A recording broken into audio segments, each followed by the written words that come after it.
Good morning everyone, welcome back to my channel. আশা করছি সবাই ভালো আছো। তো সুন্দরবনে আজকে আমাদের তৃতীয় দিন, মানে সুন্দরবনে আজকেই আমাদের শেষ দিন। আর একটু পরেই আমরা ব্যাগপত্র সব একবারে গুছিয়ে নিয়ে বেরিয়ে যাব, কারণ আজকে হোটেলে আর আমরা ব্যাক করছি না। এদিকে ওরা আমাদের বলেও দিয়েছিল যে 7টার মধ্যে রেডি হয়ে যেতে। আর এর মধ্যে ওরা দিয়ে গেছিলো চা, আর আমরা চাটা খেয়েই রেডি হয়ে একবারে বেরিয়েও গেছিলাম। হোটেলটা আজকে প্রায় অর্ধেকের বেশি ফাঁকাই হয়ে যাচ্ছে, কারণ অনেকেই আজকে বাড়িতে ফিরছে। আর এদিকে লঞ্চে উঠতেই দেখছি সামনের ওপরে কি একটা আর্টিফিশিয়াল বাঘ রেখে দিয়েছে। বাঘটা কিন্তু অনেক বড় ছিল। কালকে যেহেতু অনেকেরই পেট খারাপ হয়েছিল, সেই কারণে কিন্তু ওরা আজকে কচুরির সাথে আলুর তরকারি আর মুড়িটাও রেখেছিল। এবার যে যেটা খাবে। আর সামনে আসতেই দেখি যে আর্টিফিশিয়াল বাঘটা নিচে দেখেছিলাম, সেই বাঘটা নিয়ে এখানে সবাই মিলে ফটো তুলছে। সুন্দরবনে এসে আমাদের বাঘ দেখা তো হলো না, কিন্তু এই বাঘটাই যেন আমাদের সেই জায়গাটা পূরণ করে দিয়েছে। তো আমি এখন তোমাদেরকে বলে দিচ্ছি যে আমাদের সুন্দরবনের এই 2 রাত 3 দিনের টোটাল কত কী খরচ পড়েছিল। আমাদের পড়েছিল পার হেড 3,000 করে, আর আমরা কিন্তু একটা রুমে 4 জন ছিলাম। আর এই 3,000 টাকা প্যাকেজের মধ্যে তোমরা থাকা, খাওয়া, ঘোরা সব কিন্তু একসঙ্গে পেয়ে যাবে। তো তোমরা যারা আসবে তোমরা সেইভাবে ট্রাভেলার্সদের সাথে কথাবার্তা বলে নেবে। তোমাদের শুধু দায়িত্ব নিয়ে ক্যানিং স্টেশন পর্যন্ত আসতে হবে, তারপর কিন্তু অটোতে করে ওরাই তোমাদের লঞ্চে পৌঁছে দেবে।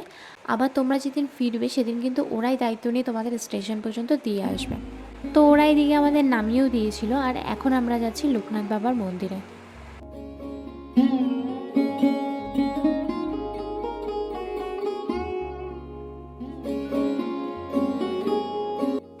আমরা চলেও এসেছি মন্দিরে। আর এই মন্দিরটা নাকি 40 বছর পুরনো মন্দির। এখানকার বাসিন্দারা কিন্তু এই মন্দিরটাকে অনেক জাগ্রত মনে করে। এর মধ্যেই হঠাৎ করে দেখলাম একটা বিরল প্রজাতির মুরগি। আমি এই ধরনের মুরগি আগে কোনোদিনও দেখিনি। প্রথম দেখে তো এটা মুরগি আমি সেটাই বুঝতে পারিনি। তো মন্দির দর্শন করে এখন আমরা ফিরে যাচ্ছি আবার আমাদের লঞ্চের দিকে, কারণ আজকে আর দেখার মতো কোনো জায়গা আমাদের নেই। আর লঞ্চে উঠতে ওরা দিয়ে গেল আমাদের একটা করে মাজা। আর এখন আমরা চলে যাচ্ছি সোনাখালি ঘাটে। তো এর মধ্যে আমাদেরকে খেয়েও নিতে হবে, যে কারণে আমি খেতেও চলে এসেছিলাম। আর আজকে আমাদের দুপুরের মেনুতে ছিল ইলিশ বিরিয়ানি আর চিকেন কষা। আর এদের বিরিয়ানি রান্নার করার প্রসেসটা কিন্তু একদমই আলাদা। শুধু ভাতটাই করেছে, দেখতেই পারছো। আলু আর মাছটা কিন্তু ভাজাই দিয়েছিল পরে আলাদা করে। আর অনেকেই এই বিরিয়ানি খেতে রাজি ছিল না, যে কারণে তাদের জন্য আবার সাদা ভাত করেছিল। তারা কালকের অসুস্থতার পরে কেউই এসব খেতে চাইছিল না। তো তোমাদের আমি বলে রাখি, সুন্দরবনের এই 3 দিন কিন্তু আমাদের অতটাও ভালো কাটেনি, কারণ আমরা প্রায় সবাই অসুস্থই হয়ে পড়েছিলাম। তোমাদের আমি এর আগের ভিডিওতেই বলে দিয়েছি। তাই তোমাদের বলছি যে যারাই আসবে তারা একটু ভালো মতো খোঁজখবর নিয়ে আসবে। আর আমি বলছি না যে আমাদের সাথে যেটা হয়েছে সেটাই তোমাদের সাথে হবে। আর এর আগে যারা এসেছে তাদের সাথেও এমনটা হয়েছে কিনা তাও আমি জানি না। তাই আমি বলছি যে একটু খোঁজখবর নিয়ে আসবে, সেটাই তোমাদের জন্য ভালো।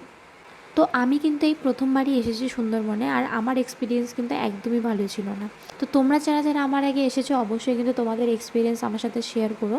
আর আমার মনে হয় না যে এরপর আমি আর সুন্দরবনে আসবো। এখন আমরা পৌঁছে গেছি সোনাখালি ঘাটে, আর এখান থেকে আমরা এখন চলে যাব স্টেশনে। তো চলো, সবাই ভালো থেকো, সুস্থ থেকো। আর ভিডিওটা কেমন লাগলো অবশ্যই জানিও। আজকের মতো আমি ভিডিওটাকে এখানেই শেষ করছি। দেখা হবে আবার অন্য কোনো একটা ভিডিওতে।